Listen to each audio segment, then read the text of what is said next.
So if you are a newbie sailor, if you're a newbie wannabe sailor, or even if you're just enjoying watching newbie sailors take their first steps, then you'll enjoy what we're going to be doing next.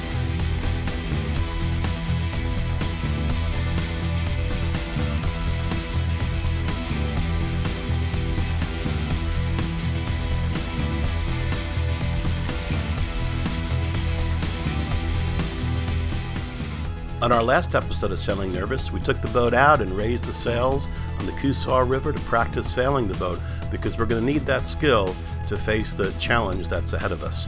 Hey everybody, how you doing? Hey, thanks so much for all your good comments. We really appreciate it. We're at a big turning point now in our journey. We have to actually go out into the ocean. So, no big deal, right? Or is it? So we are moving south, and Ben was showing me as he was planning with the navigation that we're going to be having to come out of the ICW and into the ocean for a little period of time, and that's a big step for us. Let's see what some other sailors have said about this particular stretch of water. This sailor says that it was beyond awful in the sound. This route is also way out into the Atlantic, where any wind and waves make a smooth passage a rare event. This one says, very dangerous, consistent waves. I don't have confidence to cross St. Andrews Sound. The waves were huge.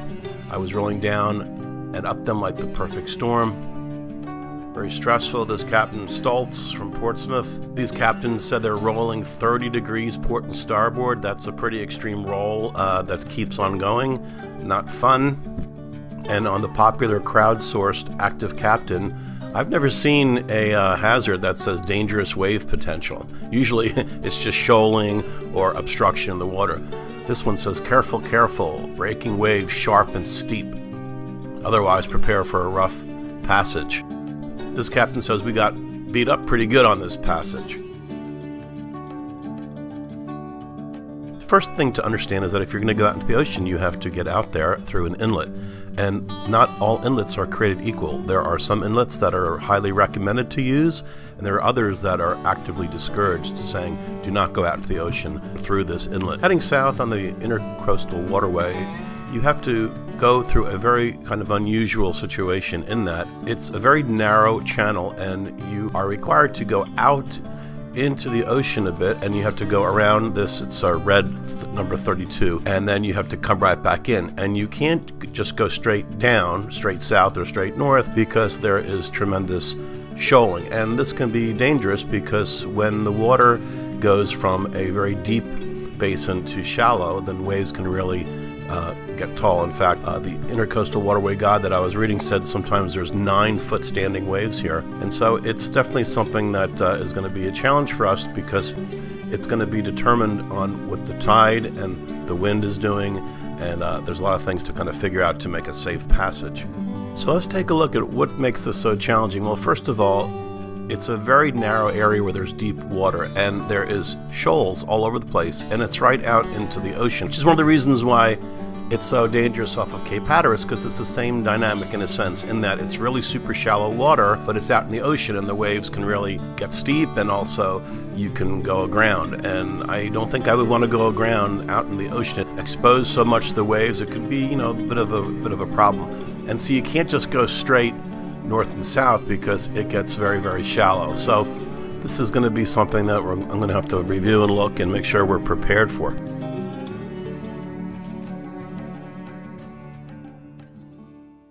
On the charts that I use, it shows that it's very, very shallow, and these breakers can really kick up steep waves. Speaking of boating safety, here's some U.S. Coast Guard statistics. I find these very interesting. You might want to just pause the video right now to take a look at this.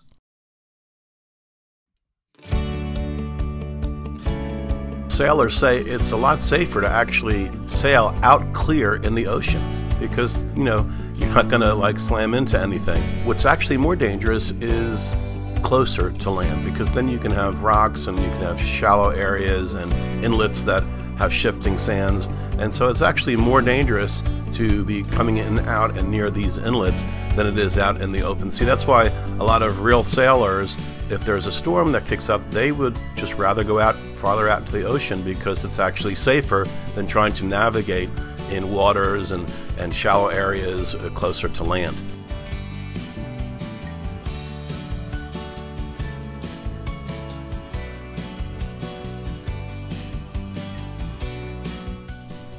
Well, how bad could it be? I searched the web, and this looks like a normal crossing of St. Andrews Sound. Doesn't look too bad. Oh, wow.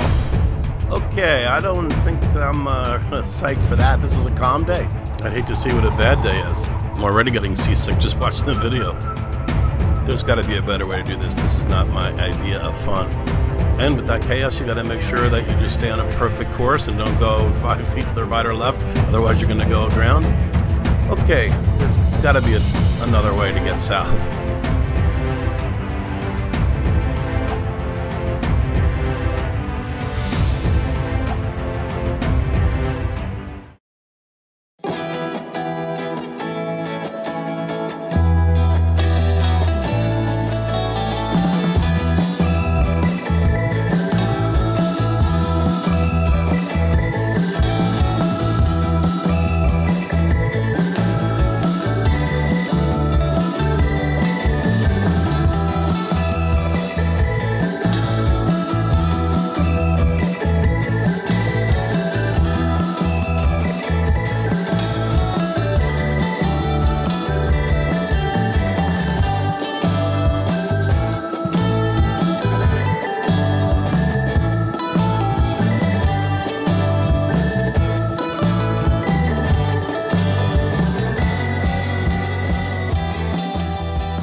Well, when you do that, you got to change your dock lines around. Oh, yeah. So,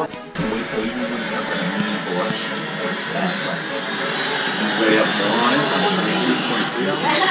It's still going.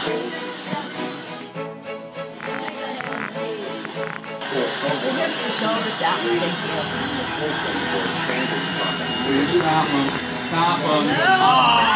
Oh my gosh. What are you doing? Indiana. Really? Oh, okay. Yeah, when we were kids, we had a little sunfish sailboat. Well, I did hear that when you learn on the little ones, when you learn slowly carries over. It does. The bigger the sailboat, the easier it are to sail. That's true. Let me see if I can help them. I'm going to go see if I can help them. Nothing like help at the dock.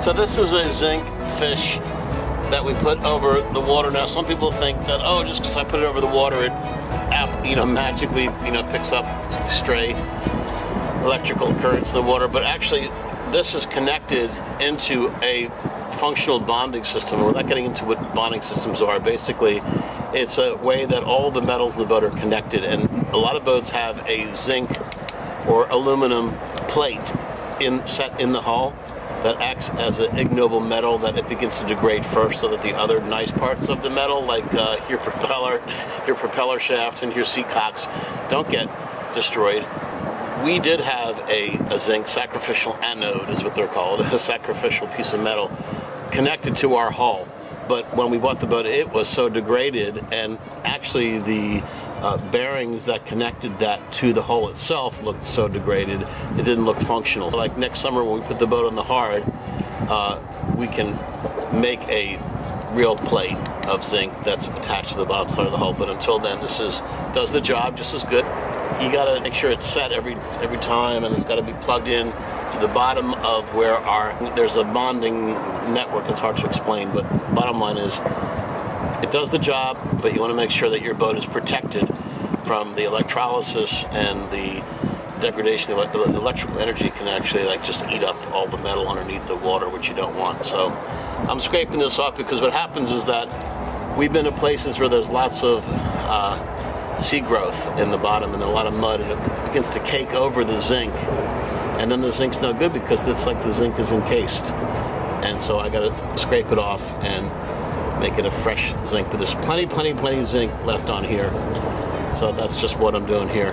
And Amy wanted me to film it in case of those of you boaters are interested in electrolysis and bonding systems. Hello everyone, Amy here. I wanted to take this opportunity to say thank you for all the folks that wrote in happy birthday comments to me. That was very, very kind of you. Thank you for taking the time to do that. It was really nice to get that for my birthday.